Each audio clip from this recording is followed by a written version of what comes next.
Greetings, glad to be here. JohnRemus.com TV. Today I'm investigating in this episode the idea of money and responsibility. And I'll cite 10 concepts here. One of them being, I don't like the idea of the rich being taxed more than the poor. I think it's unfair. It's like people who are wealthy everyone should be taxed equally. And there shouldn't be any incentive to be poor. There should only be incentives to, be wealthier and whatnot. And instead of, number two, I believe, instead of the government investing in, say, healthcare or EBT, I think there should be, number three, I'll go back to number two. Number three, I think there should be simple shelters, like just with a concrete floor and ceiling, and people can bring some cardboard or whatnot, and then it could be, not ceiling, but just roof, like a one-story, like a warehouse style, simple structure, low cost. And then, number four would be that it should be away from popular, say, tourist or other areas. You don't want to be, how do I say, you don't want to be interfering with commerce and activity by having the poor, destitute people around, because the taxpayer money from the people who are making a living should be to make their environment nice and not be crowded by people who are poor or desperate. And it's no fun to be in a society like that, especially if your tax dollars are trying to help prop these less fortunate people up. But back to number two is that basically you want to really question what all these ideas of healthcare and food stamps and whatnot, and I don't think it's fair to give people, empower them, but especially a lot of poor people they choose to eat unhealthy. They choose to be say less fortunate. They choose to be unhealthy. They choose to eat a certain way, probably smoke cigarettes and so on and so forth. And the goal should be to not perpetuate that. And another idea, flipping all the way to number four here, is how about invest mainly in businesses where instead of giving people, see, what you don't want to do, I believe, is give poor people money to do with what they will, money to have health care, money to have EBT. Instead, I think you want to be more control, where at these shelters I'm proposed in number three, just have soup kitchens, where the people come and then they can eat. And number five, I'd like to suggest something, a humane euthanasia. You have people who are not even self-aware. They're crazy, mentally or physically inaccessible, unreachable, insane, criminally insane. All these people, I feel a humane and good society will humanely quote unquote execute or take, kill their bodies, and maybe even do some assisted suicide. But make it a fun thing. Death is fun. And if you believe in reincarnation, you believe that this body is no longer serving me. I'm strong and confident. I am the entire universe. I am that consciousness that's behind each person. And this body is not working. I'm gonna get a new one. And maybe add a little fun element. Maybe add some DMT trip to show people out-of-body experiences. Maybe out-of-body experience guide. Maybe an overdose on heroin or whatever is least painful and yet gets that result of, okay, the person's body's system shut down. They can leave their body, boost into a new body. I like the term boost I use. And the same goes for say maybe an older spouse or one spouse has passed away, why would they want to live anymore? It's time to go. You're just spent your whole life and this person's gone, and every day you're going to think about them being gone. You know, of course there are exceptions. You might not want to reincarnate because things are really bad in the world, and it might be better to be older, and maybe weak or crippled, but yet you still have your mind, and you can still think of ideas how to improve the world before you reincarnate. So maybe somewhere, if you reincarnate in Africa somewhere or the jungle, maybe things are nicer because of your ideas or just being patient. But yeah, we do live thousands and thousands of years, and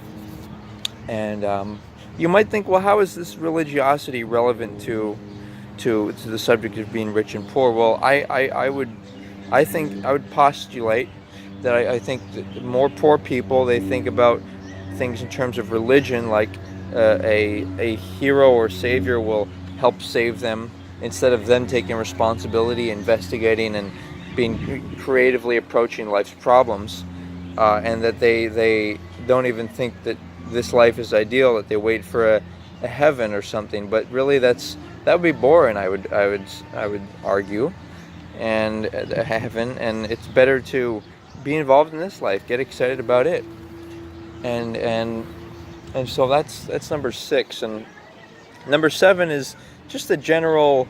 If you search YouTube, you'll find general suggestions indicating something about poor people, and that is that they have entitlement expectations. They think other people should look out for them.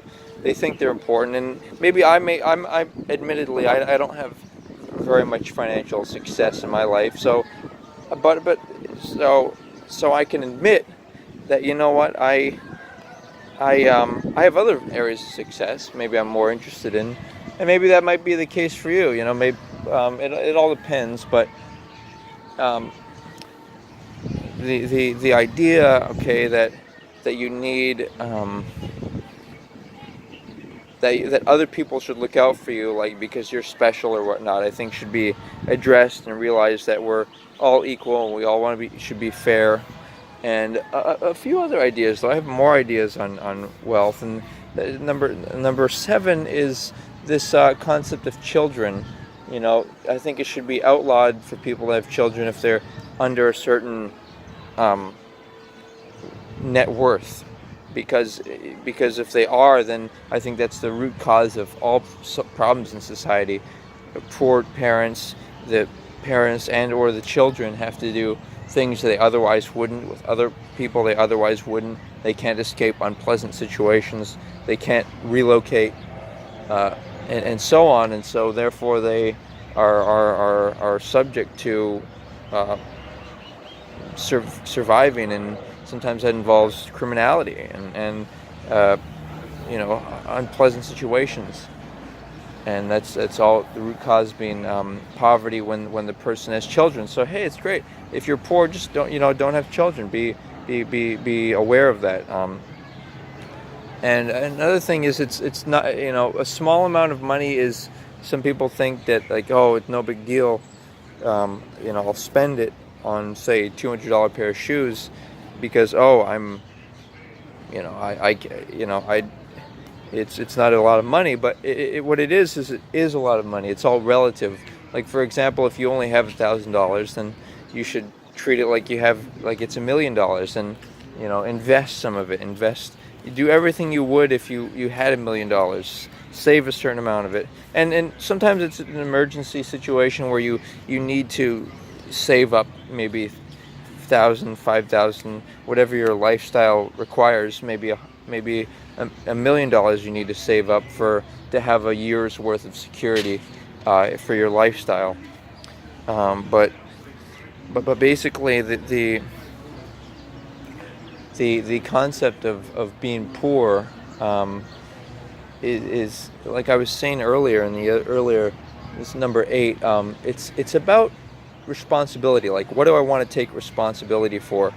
I think wealthy people not only do a particular job, and they keep educating, keep improving, but they also try to do as much as they can for themselves instead of hoping other people will. So for example, they do things like write for themselves, be their own therapist, meditate, be healthy so they don't have to see doctors and be codependent, eat healthy and so on. And they'll do things like know how to be an accountant so they don't have to say have an accountant. I mean, it may get to the point where they need to do a very specific task, say a CEO or business owner, and it's advantageous for them to hire people. But all this stuff, number 9, is just this idea of being resourceful, responsible, and getting excited about learning. And sometimes it's impossible to feel that unless you are compelled to, unless you have to. So necessity is the mother of invention, quote unquote. And like for me at least, there's this sort of this theme in my life of, I'm not distracted by things. And this might be a counter argument to why you don't have to be completely wealthy. There are different forms of wealth, and other people have wealth, and they can invest in your ideas if you have them. But the point being that it's about what you can do for society. What actually creates money, right?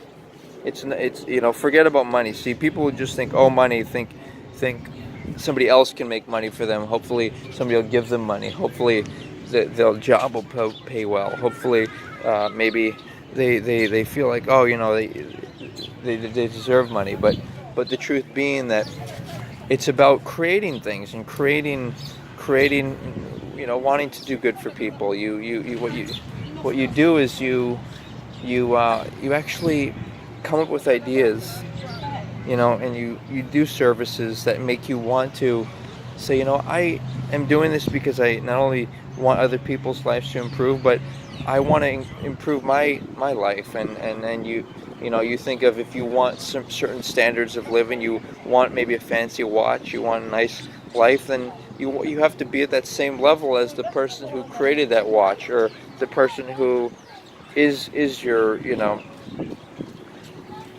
it's not just about the money. You can't enjoy or appreciate truly money and wealth unless you rightfully earn it. That's what I'm suggesting. And so, for example, some maybe younger people. By the way, I don't think it's good to give younger people money, because what that does is it distracts them from, sometimes money can be a big distraction in terms of figuring things out, creating things, sitting down, just taking the time to write and contemplate on life and what you want, and of course educate yourself.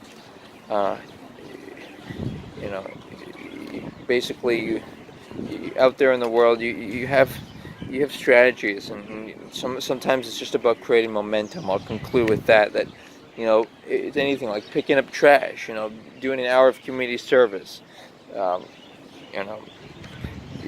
creating momentum in other areas for your life. Go for a jog. One thing I do is I just eat. Often I eat just raw oatmeal. Whole grain oats. I let them saturate in some nice cool water for 10 minutes, and then I just eat them like that. And it's a low-cost diet. Maybe ramen noodles, whatever it is. Whatever areas in your life you can sharpen up and maybe even get rid of, like vacations, whatever, the expensive food, whatever. Just realize that things get old. Like when people buy new cars, eventually they get bored of it, and so stuff like that. When you can really think about that, when you can really look around at people's buildings and or where they live and anything, and really look at them when they're maybe driving past in their car, or as they walk past you. Really look at people and realize that they're imperfect, and really wealth doesn't really affect their joy. It's accomplishment and actually doing things that have meaning for both yourself and others, what you want to see in the world. So this has been a combination of having wealth-mindedness, but also having what's behind what creates wealth, what the root of wealth, which is determination, focus, industriousness, and creative thought. So thanks for considering, and aloha.